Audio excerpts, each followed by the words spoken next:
नमस्कार प्रेक्षको, मी प्रज्ञा भगत. आपला आवाज मध्ये आपणा सर्वांचं मनपूर्वक स्वागत. ब्रिटिशांच्या काळातील 100 वर्ष जुने पूल जीर्ण झाल्याचे महाड येथे सावित्री नदीवरील पुलाच्या घटनेवरून समोर आले आहे. ब्रिटिशकालीन उर्वरित पुलांचे स्ट्रक्चरल ऑडिट करण्याचे जरी मुख्यमंत्री देवेंद्र फडणवीस यांनी सांगितले असले तरी ब्रिटिशकालीन पूल वगळता इतरही काही पुलांची परिस्थिती खूप चांगली आहे असे दिसत नाही. अशातच जुन्नर तालुक्यातील बोरी साळवाडी या दोन्ही गावांना जोडणाऱ्या पुलाला तडे गेले आहे.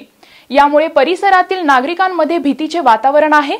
सुमारे 15 ते 20 वर्षांआधी या पुलाचे काम करण्यात आले होते. या पुलाच्या बांधकामाची गुणवत्ता न राखली गेल्याने पुलाला तडे गेले आहे असे स्थानिक नागरिकांचे म्हणणे आहे. सुदैवाने कोणतीही हानी झाली नसली तरी मोठ्या प्रमाणात तडे गेलेला हा पूल धोक्याचा इशारा देत आहे. सार्वजनिक बांधकाम विभाग आता या घटनेकडे गांभीर्याने लक्ष देईल का असा सवाल स्थानिक नागरिकांकडून विचारला जातोय.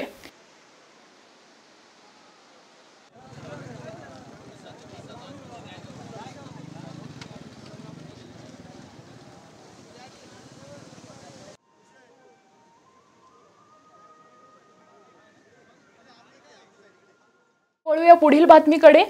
आळेफाटा व्यापारी असोसिएशन व रोटरी क्लब आळेफाटा यांच्या संयुक्त विद्यमाने रक्तदान शिबिराचे आयोजन करण्यात आले होते. या शिबिराचे उद्घाटन आमदार शरददादा सोनवणे यांच्या हस्ते करण्यात आले. यावेळी आमदार शरददादा सोनवणे यांनी रक्तदान केले तर या शिबिराला युवकांचा देखील मोठ्या प्रमाणात सहभाग पाहायला मिळाला. या रक्तदान शिबिरात उच्चांकी असे 2278 जणांनी रक्तदान केले.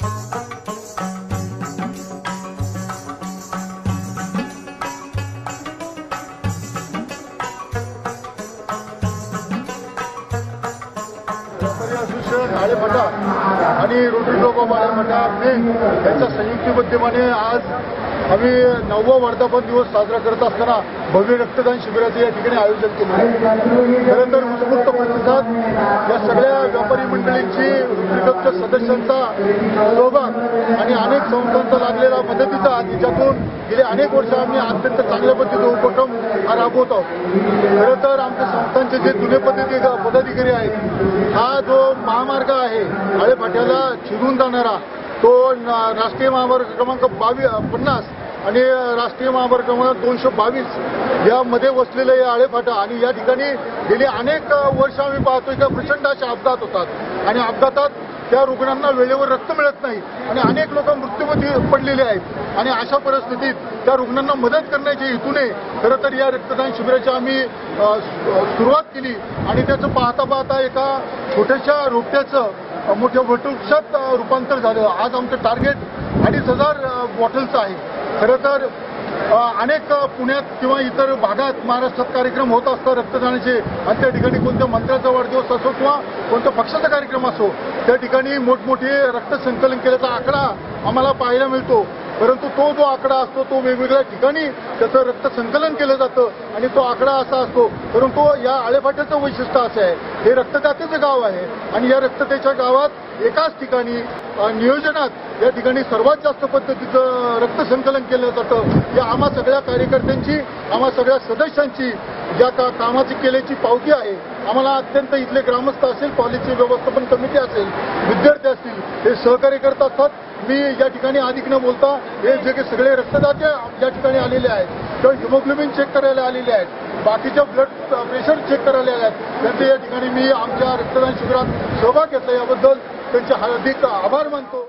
आळेफाटा व्यापारी असोसिएशनच्या वर्धापन दिनानिमित्त rotary club of Alephata main यांच्या संयुक्त विद्यमाने आम्ही भारत भवन मंगल कार्यालयामध्ये दरवर्षी असाच ब्लड कॅम्प आयोजित करत असतो आणि गेले 9 वर्ष आम्ही हा ब्लड कॅम्प आयोजित करत आहोत.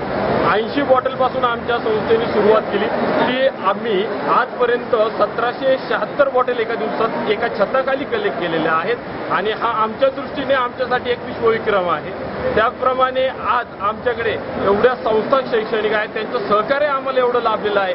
त्यातून आम्ही 2,500चं टार्गेट आम्हाला काही करून अचीव्ह करायचं आहे, जेणेकरून गोरगरीब जनतेला याच्यातून फायदा होईल. ज्यांना ब्लड मिळत नाहीये आज मी तिला ब्लडची इतका तुटवडा जाणवतोय, त्यातूनच ते फ्री ऑफ कॉस्ट गरिबांपर्यंत कसं पोहोचेल याचाच आमचा ध्यास आहे. तसेच शिरूर येथेही क्रांती दिनानिमित्ताने लोकजागृती संघटना यांच्या वतीने ही रक्तदान शिबिराचे आयोजन करण्यात आले होते. पाहुयात विस्ताराने.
आयोजित केलेलं हे 25वे रक्तदान शिबिर आहे. या रक्तदान शिबिराचं वैशिष्ट्य असं आहे की कमी वेळात हे वेगवान रक्तदान शिबिर असतं आणि खूप उत्स्फूर्तपणे कॉलेजचे मुलं, शाळांची मुलं, वेगवेगळ्या जाती धर्माची मुलं, विशेष करून महिलांचा ह्याच्यात सहभाग मोठा असतो आणि नव्यानं रक्तदान करण्याची इच्छा असलेले जे तरुण असतात ते आवर्जून 9 ऑगस्टला येऊन पहिल्यांदा रक्तदानाचा अनुभव घेतात आणि हा जो सगळा काही उपक्रम आहे हा सगळा लोकांच्या आश्रयातून चालतो, लोकांच्या सहभागातून चालतो.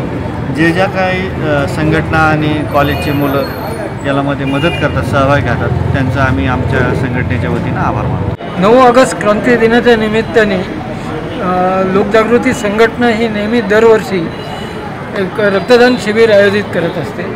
या रक्तदान शिबिराचा मुख्य उद्देश या देशाकरता ज्या अनामिक लोकांनी आपलं आयुष्य बलिदान केलेलं आहे आणि ज्यांची नावं इतिहासाला कोणालाच माहिती नाही अशा लोकांची कृतज्ञता व्यक्त करण्याकरता या हुतात्मा दिनाच्या निमित्ताने आणि आपले आचार्य सम्राट आनंद ऋषीजी महाराज साहेब यांच्या वाढदिवसाच्या निमित्ताने हा रक्तदानाचा कार्यक्रम आयोजित केला जातो.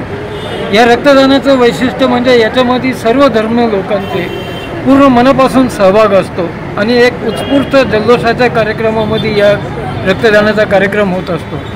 कुणालाही म्हणजे पूर्वीच्या काळी रक्तदान करण्याकरता लोकांची मानसिकता नसायची आणि आत्ताच्या काळामध्ये रक्तदान ही एक चळवळ होऊन बसलेली आहे आणि आजचा तरुण वर्ग, ज्या तरुण वर्गाला आज कोणत्या गोष्टीची जबाबदारीची जाणीव नाही असं आपण म्हणतो, तो तरुण वर्ग आज रक्तदानाच्या मध्ये ज्या तीव्रतेने आणि मनापासून सहभाग घेताना दिसतो त्यावेळेस रक्तदान चळवळीचा आज सार्थकी झालेलं आहे असं आपल्या लक्षात येतं. रक्तदान ही एक काळाची गरज आहे, कारण रक्त हे कोणत्याही कारखान्यामध्ये तयार होत नाही. रक्तदान केल्याशिवाय कोणाचाही उपयोगी पडू शकत नाही आणि आपण रक्तदान केल्यानंतर आपलं काहीही नुकसान होत नाही, उलटा आपल्या शरीराचं तंदुरुस्ती राहते आणि रक्तदान आपण केलेलं रक्तदान कोणाच्या कामाला येईल हे आपल्याला माहिती नाही. असं हे निर्भय दान आहे आणि हे दान सगळ्यांनी मनापासून करावं असं मी या रक्तदान चळवळीच्या निमित्ताने सगळ्यांना आवाहन करतो आणि प्रत्येक दर हुतात्म्या दिनाच्या निमित्ताने जे रक्तदानाचा कार्यक्रम आहे किंवा ज्यावेळेस मुळात म्हणजे आमची मुख्य भावना अशी आहे की रक्तदान करताना काही त्रास होत नाही ही जाणीव प्रत्येक नवीन माणसाच्या मनामध्ये निर्माण व्हावी आणि जर त्याच्या रक्ताची गरज कोणाला पडणार असेल तर त्यावेळेस त्यांनी न भीता सामोरं जावं आणि हे रक्तदान केल्याशिवाय लक्षात येऊ शकत नाही. म्हणून रक्तदानाचे कार्यक्रम हे शिबिर आयोजित करण्यामध्ये असतात. आता सध्या आनंदाची गोष्ट अशी आहे की आता रक्तदानाचे शिबिर खूप होतात. पण तरीसुद्धा आपली लोकसंख्या आणि देशाची गरज पाहता कितीही रक्तदान केलं तर कमी आहे. त्याच्यामुळे रक्तदान हे सगळ्यात मोठं ज्ञान आहे, हे लक्षात ठेवा आणि मनापासून रक्तदान करा. या बातमीपत्रामध्ये वेळ झाली इथेच थांबण्याची. आपण कुठेही जाऊ नका, पाहत रहा आपला आवाज. हात तुमची साथ आमची. धन्यवाद.